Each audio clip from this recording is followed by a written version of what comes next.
What is the biggest mistake you have ever made in business? Sige, ikaw yan. Ikaw to si Mr. Businessman. Lahat naman tayo mayroon na. Pero Hindi, ikaw ang magtiwala. ikaw si Mr. Businessman. Tiwala sa maling tao. Malaki ang mafa-fuck up talaga sa'yo pag nagtiwala ka. Wrong people. Yep. Pwede kang magtiwala na malaki mawawala sa'yo. Yeah. Yan. Ikaw, Alright. pinaka malaking pagkakamali sa business. Pinakamalaking pagkakamali ko sa business. Ano ba? Kung ano yung una mong maalala, malamang yun yung pinakamalaki para sa'yo. Blow money fast? Hindi pa nga mali yun eh. Yung Ay, blow isa na money, rin mali yun. yung Isang blow mali money na rin fast yun. ko, sa tingin ko, hindi mali pa yun eh. Kasi ang dami ko natutunan dun eh. Hindi, matututo ka kasi sa mistakes eh. Sabagay, Pero, di ba? mali So, yun, isa yun sa malaki. Blow money fast. Ang sa tingin ko, kala ko hindi nga mauubos yun. Tama yun nga. Kala ko hindi mauubos yung pera. Kala ko laging may ganun. Yun ang sa akin. Kayo. Sa akin magtipid. Ay po. Magtipid ba? Magtipid. Gusto ko yun, son. Wag ka Gusto ko yun. magtipid. Ang ganda ng sagot mo yun. Magtipid. Pinag-isipan ko yun, pre. Tama, magtipid. Huwag kayo magtitipid. Oo. Tama. Sagad. Oo, sagad.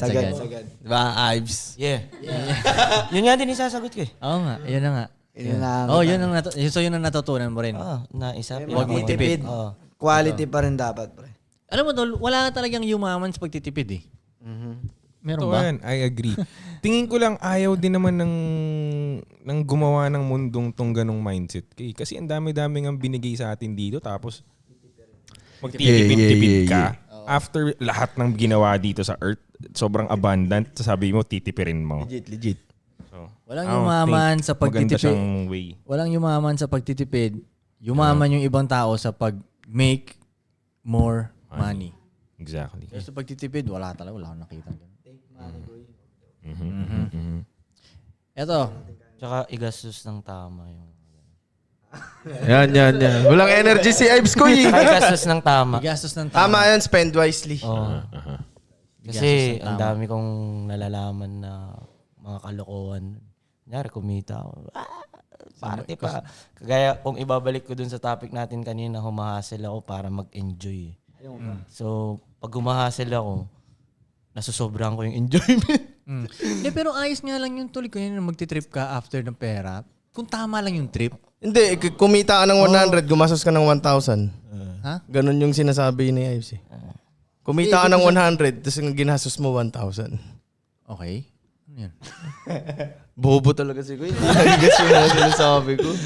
Sobrang ginastos. 100 pesos o 100K? 100 pesos. 100 pesos. Kala ko 100K na sa isip. Parang yun 100K yung na sa isip. sobra Hindi na sa isip mo, no?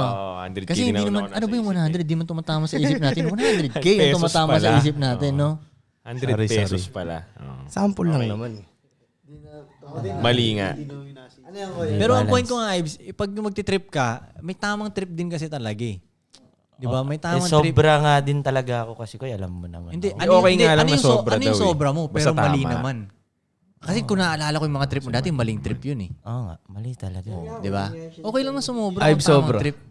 O tsaka sobrang mali. Sana binidyo na lang yung mga... Mga maling yun. Para naging pera pa. Yung mali? Video mo yung mali mo. Video mo yung mali? Hindi, syempre rockstar life nun, di ba? Kung isipin mo kung nakadocument lahat ng mali niya. Oo! Isipin mo kung nakadocument lahat ng mali niya. Pabor ba? Putang ina, YouTube money yun eh. makita nilang lumupit siya. Nag-improve siya. Makukumpara ngayon nila. O kita nyo, tanga-tanga ako dati. Di ba? Kung isa sa Malaking kwento sa ano. ano ko yun. Yung nalak lang yung kotse ka, Gago. video yun. Di ba? Gago lahat ng yung mga mali mo kung isipin talaga matitindi yun pag na-videohan sana yun. Di ba? Talaga ako eh. Yung mga what the fuck moments. Yung talagang minsan, tangina. Ako may malaking question mark na sa mukha ko eh. Parang what the fuck? Ano ginawa to? Tangina to. Iisip ka ba? Kami meron kami what the fuck moment sa Makati. Nalaki yung kotse. Madami pa. Oo nga, hindi lang Dami yun. pa. Hindi ko na maalala yung iba eh. Madami pa. Ako tol, sanay ako malakan ng kotse tol. Parang hindi ako natataranta kasi ilang beses ko ilang beses ako nalalakan tol eh. Kaya parang gets ko. Alam ko gagawin niya, kailangan ko lang ng hanger. Kala nyo akong what the fuck? Mas what the fuck to. Kung alam nyo, kung na-video lang din lahat ng ka-what the fuck nito. Ayan, kayong dalawa. Ito, Mr. Leader. Oh. Star leader. What makes a man a great leader? Oh, sige nga. What makes a man? Pag great ka, yourself muna. Tingin ko. What you mean, dog? Pag nagawa mo munang great yung sarili mo. Pag kaya mo munang i-lead yung sarili mo. Yun pala. Mas tama yun. Tamang wording yun. Pag kaya mong i-lead yung sarili mo. Kasi matik yun susunod yung mga tao sa'yo kahit hindi ka na mag-utos eh. Kasi makita nilang maganda yung resulta ng buhay mo. Most likely, ikaw na yung i-appoint nilang leader ng buhay nila. Parang ganun. Pag okay yung ano. Pag okay ka sa kanila, meron ka nung gusto nila, okay yung lifestyle mo. Automatic ang i-appoint na leader. Parang ganun. In their wait. minds. Na parang, siya na yung leader ko, siya na yung gagayahin ko, siya na yung idol ko. Wait, parang hindi nga eh. Medyo I disagree ako dun. Kasi, Natutunan ko to kay Cesar Milan eh. Na ang tao lang, ang sa buong species ang sumusunod ang sa tao lang unstable ang leaders. sumusunod sa unstable na leaders. Ang lahat ng hayop, ang sinusunod nilang leader, yung pinakakalmado sa lahat at pinaka-okay sa Stable lahat. emotionally. Pinaka-balance sa lahat. Pero tao, susunod tayo sa unstable na leader. Let's say, siya yung leader, pero kung sisilipin mo yung buhay ng tao yun, ang gulo-gulo. Pamilya niya ang gulo. Yung relationship niya Hindi sa siya good sarili niya. leader. Pero yung ang tanong, gulo. what makes you a good leader? Hindi Sa siya bagay, good ang tanong leader. dito, good leader, no? Hindi siya good leader. Okay, pag gets. ganun. Ay, ayoko nang banggitin nyo. Layo ni Kuya. Hindi, di ba? Tama ba? Pag good leader lang. Pag good leader ka, pwede ka sundin. Mas maganda, kumbaga mas maganda. Kung yung line na sinasabi mo, ayoko nang ulitin. Ano yung ulit? Bobo daw ako. Siya na nagsabi nun. Pero Pero yun yun. nga. Pag kaya mo Pero- i-lead yung sarili mo, yun yung number one na pinakamahirap i-lead sa totoo lang eh. Sarili mo. Pero ang kulit nga ng tao, tol. Magtataka ka rin sa tao. Ang dami-daming tao. Susunod sila dun sa taong Unstable. Totoo rin, totoo Pero talaga. ako hindi. Hindi, bakit ko susundin to? Ina, mas maganda pa buhay ko dito. Di ba? Gulo-gulo ng buhay nitong tao to. Ha? Yun na nga eh. Ang kulit nga ng tao, tol eh. Sa Animal Kingdom, never nangyayari yun. Mga aso ang susundin nila yung pinakakalmadong aso eh. Yep. Tinan mo, yung ibang mga leader na kilala nyo, hindi kalmado. Nagagalit, ang daling mapikon. Hindi stable yung mga emotions nila. Parang, ang daling, alam mo yun, pumitik. Yep. Parang ganun. Hindi maayos relationship niya sa asawa niya. Hindi maayos relationship niya sa anak niya. Hindi maayos relationship niya sa ibang mga lalaki. May mga gustong, alam mo yun, may mga gustong pumatay sa kanya, mga ganung shit. Sa bagay, hindi. Pag mataas ka naman, maraming gustong pumatay sa'yo. Pero yun, hindi maayos relationship niya sa kung saan-saan man. At sa sarili din niya. Hindi niya maalagaan ang sarili niya. Hindi niya maano. Pero tataka ka, sunduin ng mga tao. Siya yung i-appoint na leader. Alam mo yun? So ako, pag tumititingin ako ng parang yung mga medyo susundin-sundin ko na ano, hindi naman sa magiging papa-under ako sa kanya. Pero yung mga titingalain ko ba? Aaralin mo yung Aaralin buhay. ko yung moves niya, ganun. Titingnan ko kung ano talaga, stable talaga yung mga shit Background niya. check muna. Kumbaga. Sobrang fuck up Tuloy- ng team na yun. Ano no? Sobrang fuck up ng team na ganun. Pag, Kunyari, may members siyang tapos fuck up yung leader. tol, kahit nga yung mga leader-leader ng bansang to, ang daming unstable na leaders eh. Okay, fuck up nga yung Oh, bansa. kaya totoo yun. Pero tingin ko tumatalino na yung generation per generation. Sinabi nga nila, Pagdating sa tumataas ang pagpili ng bullshit leaders? meter. Pagdating sa pagpili ng leaders, Pagdating sa pagdetect ng bullshit. talaga ba? Pagdating sa pagdetect ng bullshit, sobrang bilis na lalo daw ng young ones ngayon. Parang alam na nila, mas mabilis sila makabasa kumbaga pag nagto-talk shit to. So, sana looking forward to a brighter future. Ako feeling ko nga mag-uulit-ulit lang eh. Sabi Tatalino, naman bobobo, bobobo. Tama. Parang ulit-ulit lang siya ba? So masasaksihan natin Lalo yung na tol, pareho. putang ina, minsan makakausap ko ng mga bata, hindi nila alam yung matitinding nangyari sa history dati. Parang natatakot nga ako eh. Parang kuwari, may mga kilalang, may mga kausap ako, hindi nila alam yung history nung kay Hitler. Parang, tangina. Kasi di ba, ang point nga ng history, parang hindi mo na ulitin yung mali nung dati, di ba? Yeah. Hindi alam ng mga ibang bata. Kaya nga nauulit pala. O kaya parang, Kulang sila sa research. So pwedeng maulit? Parang ganun. Yun nga. Ganun talaga.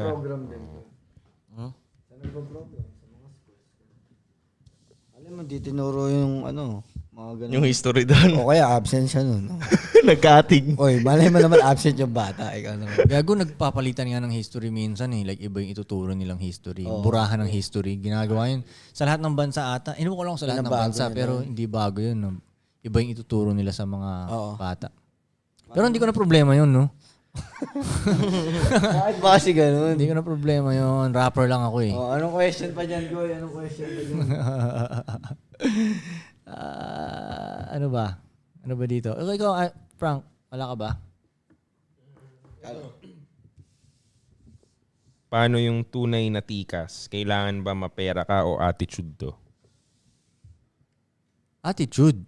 Yeah. Attitude, Hindi pera. Kasi, 100%. ang dami. Yeah. Ito talaga, nung nagkaroon ako ng pera, nakilala ko tong ibang may mga pera.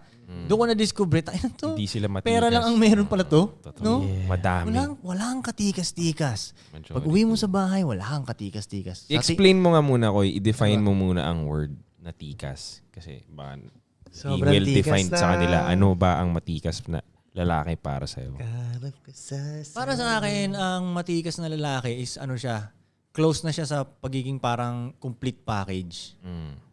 Yun ang matikas para sa akin. Parang naayos niya lahat ng shit niya sa buhay, lahat ng angulo niya. Inaayos niya ba? Tinry niyang ayusin. Hindi yung may isa lang siyang magaling. Di ba? Parang kunyari, iba, siga. Pero yun lang.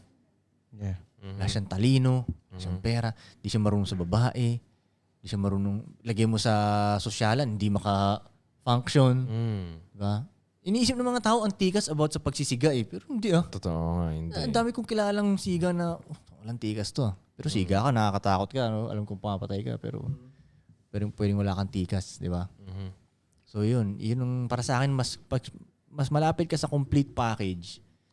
Yun ang matikas para sa akin. Kumbaga, okay yung talino mo, okay yung dibdib mo, okay yung physical appearance mo din, forma mo okay, magaling ka din sa babae. Importante pa yung para sa akin yung marunong ka sa babae. Kasi alam mo tol, kaya importante para sa akin yung marunong ka sa babae. Pag magaling ka talaga sa babae tol, matik yan magaling ka na rin sa ibang Department. Oo. Most likely. Dahil mo matututunan dun eh. Marunong ka, kumbaga, Totoo. pati relationship mo sa ibang mga lalaki, sa mga kasosyo mo, ka-businessman mo, alam mo yun. Di ba? Kaya importante sa akin yun ang matuto about sa babae. Madami ka talaga matututunan. Discipline pa lang eh. Totoo. Hindi ka makaka-handle ng isang, parang yan, kaya mayroon akong 3 babae. Hindi ko magagawa to kung mahina ang discipline ko eh. Imposible. Diba? Hindi susunod sa akin yung mga yan. Kung yung sarili ko nga, hindi ko mapasunod. Hindi ko ma-lead yung sarili ko eh. Diba? So yun. Para sa akin ng matikas, ganun. Complete package halos. Nakaya pati combat skills, ganun. Yun nga pa nga ang kailangan kong, diba? Kailangan tayo mag-enroll ng boxing. Kayo, dalawang nag-boxing na kayo, diba? Si Dudong, pag sasumuhin ko to. Jiu-jitsu na lang, Koy. Hanap ako ng sumo school. Koy, gusto ko dito. jiu-jitsu. Jiu-jitsu, bata yan lang yan. Ay, Jeet Kondo. So yun ang, ano bang tanong? Yun lang. Kung kailangan ba mapera ka or attitude ang tikas. Wala, tol. So attitude Tangina. siya. Hindi ko lang sabihin kung sino. Meron akong kilalang gano'n na mapera siya. Pinag-usapan natin isang beses, mapera Okay. siya. Sinasabi mo, Koy, tinan mo yung lifestyle nito, pa ibang bansa siya. Oo, Pero tama, tinitingnan ko, walang Walang katikas-tikas. katikas-tikas. Totoo. Dami niyang pera talaga tol ha. Marami Totoo, siyang pera. totoo. Kaya niyang tumalon ng iba't ibang bansa. Pero kung titingnan mo, ayaw siyang maging ng mga ibang lalaki. Ayaw siyang idolin ng ibang lalaki. Yung mga walang babaeng nababaliw sa kanya. Walang katikas-tikas talaga. Pag nakita Una, mo, walang respect. Yung yun, palang, walang respect yung mga tao. Pag walang respect sa'yo, paano ka matatawag na matikas? Wala. Hindi ka matatakot sa kanya eh. Oo. Pag titignan mo siya, kaya kong gulpin to, kaya kong ganunin to ah. Marami siyang pera. Lahat, Yeah, tol. Yun yeah. lang talaga ang meron siya. Character din, wala. Parang hindi pag tinignan mo, Hindi parang maayos yung hindi character, no? magaan, hindi niya kayang kumuha ng loob ng ganun-ganun lang. Mahina yung appeal niya, yung Hindi mo charisma. siya gugustuhin. Yung charisma niya, tol. Mahina yung charisma niya. Forma niya, whack. 'Di ba?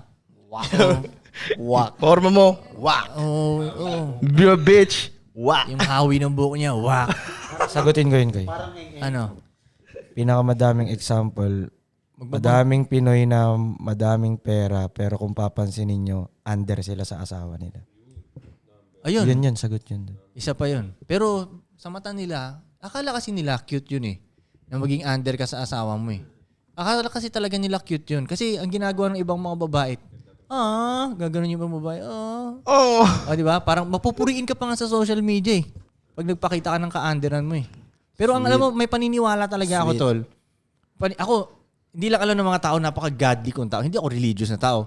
Pero godly ako. Ako may paniniwala talaga ako na pag naging under ka sa babae, naiinis si God sa'yo, parang paparusahan ka niya eh. Kaya pag titinan mo lahat ng under talaga, ang gulo ng mga shit nila talaga. Isang daan. Magulo, di ba? Meron silang something na pwedeng mapera sila. Yeah. Pero may something na magulo dun sa kung ano mang ano nila sa buhay nila. Di ba? Kasi alam mo bakit, ang explanation nun, kung bakit naiinis si God pag under ka. Kaya nga naiinis si God kay Adan eh. Kung, di ba? Kaya naiinis si God kay Adan. Kasi ang una niya sinabi talaga, ba't ka nakinig sa asawa mo? Hindi naman niya hindi niya sinabi, ba't mo kinain yung prutas?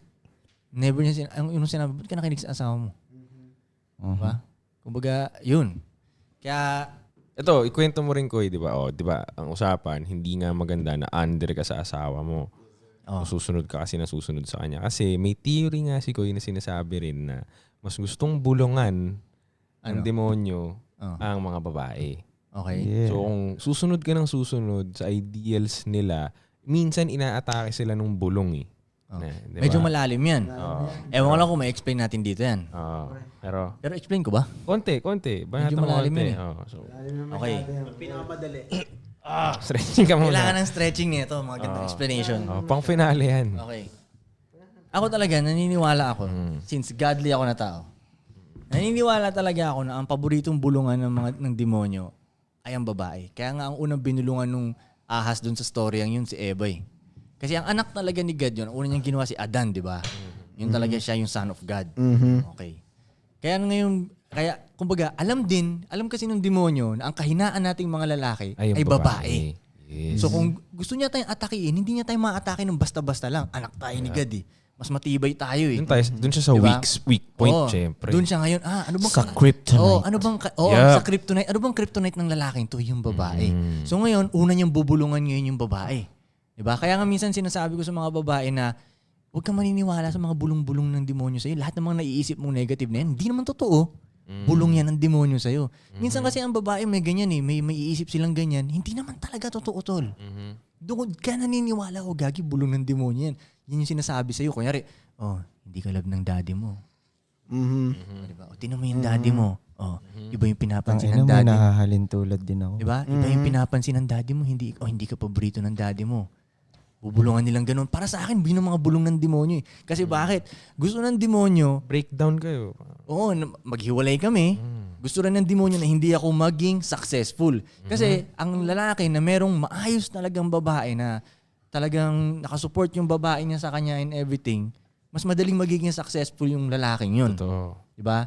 So ngayon, kung wala yung lalaking yun, ng ganung klaseng babae, mas medyo mahihirapan siyang umangat ngayon. Tama. Diba? Kung gagawin ng demonyo na sakit sa ulo tong babaeng to, Babagsak siya. babagsak to si lalaki. Kaya nga babagsak yung babae ang empire. pinapadala sa mga empire eh, para sirain yung empire, di ba? Exactly. Padala ka Kung manira sa ng pelikula. empire. Padala ka Oh, nito. kahit sa pelikula, di ba? Oo, padala ka ng babae. Pag may babae na dumating sa Magulo story, na. nagkagulo-gulo, di ba? Magulo na. Kung iisipin mo, tayo na kung hindi sumulpot sa story to, okay lang to mga. Totoo. Exactly. Madalas Okay nga na yung ganun eh. lalaki. Usually nga, pinag-aawayan, babae. Oh. Diba? Babae ang ganun. punot dulo pag tinrace mo madalas. Kaya para sa akin yung paboritong bulungan ng demonyo ang babae. Kasi, ewan ko kung bakit. Pero, basta Kaya ganun huwag kang siguro. magpapa-under. Yun yung Ako para sa akin. bottom line. Huwag kang magpapa-under. Alam mo, sa tol, kaya kanya. minsan, sinasabi ko sa mga babae ko na, Discipline sinasabi ko na, huwag kang magpabulong. Protektahan mo ko. Yung pagiging good vibes mo, pagiging masayahin mo, good energy, yun ang pamprotekta mo talaga sa So, akin. yun nga daw ang function ng babae, yung good heart nila, sila ang parang protect, yung energy nila yung nakaka-protect ngayon dun sa lalaki nila kapag in good faith sila, parang good yung energy na pinoprovide nila. Sila yun yung magbabalot sa'yo ng parang Kasi protective una energy. yun nga ang silbi nyo para sa akin eh. Kayo ang paghuhugutan ko ng good vibes kasi yung mundo naming mga lalaki, gera Galing talaga. kaming digmaan, Galing nagko-conquer kaming kami. digmaan eh, di ba? We conquer. Talaga, conquer naman talaga We ang kill lalaki. and conquer. Kumbaga sa mundong ngayon, hindi naman kill na laging Yeah, hindi literal literal na kill. patay pero na tao, nakikipagpatayan kami sa negosyo. Kumbaga, Exactly. Negosyo tayong lahat. Papasahin ko yung negosyo mo. Exactly. Diba? Conquer tayo dito. Yup. Parang yung yung mga ibang rappers, You kill or you get killed, itaob ko eh. yung ibang rappers. Oo, Yun naman talaga ang nature ng lalaki. So magulo na yung nature ng lalaki. Yun So din pag, talaga ang negosyo. Oo. ganun din ang negosyo So talaga, di ba? businessman Patayan yan. talaga, Any di ba? businessman yan. Tatry mo, yung ibang brand, kailangan mong patayin. Ganun naman talaga eh. Yeah. So, Or pag- papatayin ka nila. so pag uwi mo ng bahay, o yun pa yun, isa pa yun, gusto kang patayin ng mga kalaban Okay, mo. ayaw mo naman sila patayin Isipin mo talaga. gano'ng eh. ka-stressful yun. Yung negosyo mo, gustong pabagsakin ng iba. Oo. Kahit itong rap game lang naman Totoo na to, yan. yung ibang rappers, ang mission nila pabagsakin ako kasi syempre sila aaangat eh. Yep. Yeah. Di ba? So, ganun yung mundo namin. So, pag uuwi kami sa bahay, sa babae namin, ang hanap namin dito good energy na. Kumbaga, peace na. Di ba? Ganun. Ayaw na namin isa pang magdidikta sa amin. Alangan nung uwi kami. Ayaw mo gera pa ulit. ng gera ulit. Oo, Yun. isa pang Gigera gera na naman ako dito. Oo. Yeah. Di ba? So, yun. Pag yung babae hindi maayos, yung mahirapan si lalaki yung gumalaw talaga. Yun ang para sa akin. Paboritong bulungan ng demonyo. Ang Ayun, tanong ko eh. babae. Di ba? So, wag kang, para sa akin, Magpapa-under din. wag kang magiging under kasi, explain ko rin kung bakit naiinis si God nun Kasi sa tingin niya, anak ka niya. So, isipin mo, anak ka talaga ni God. Kung si Jesus Christ, makita mo under, anong isipin mo? Tama. Oo. Under? Jesus? Under? Pinapauwi. Si Jesus, pinauwi ng asawa niya. Ano isipin mo, di ba? Tama na Hindi mo na idol si Jesus na. Isipin mo, tol. Hindi mo na siya idol nun. Isipin mo, nasa Last Supper sila. Bilang sabihin Jesus. Meeting sila. Sabi Oo. after Tumawag, Last Supper. tumawag. Uwi na ako, Peter. Kasi Nagpadala yung na asawa ng ko. messenger eh. Oo, papel pa ni messenger, no? Yung bata, may dalang ano. Uwi ka na daw. Uwi ka na daw. Anong oras na? Ay, uwi na ako ha. Pinauwi na ako. Di ba? Oo, tol. Anak ka nga ni God eh. Hindi ka pwedeng maging under. Anak ka nga ni God eh. Ikaw nga yung pinanganak para mag-lead eh.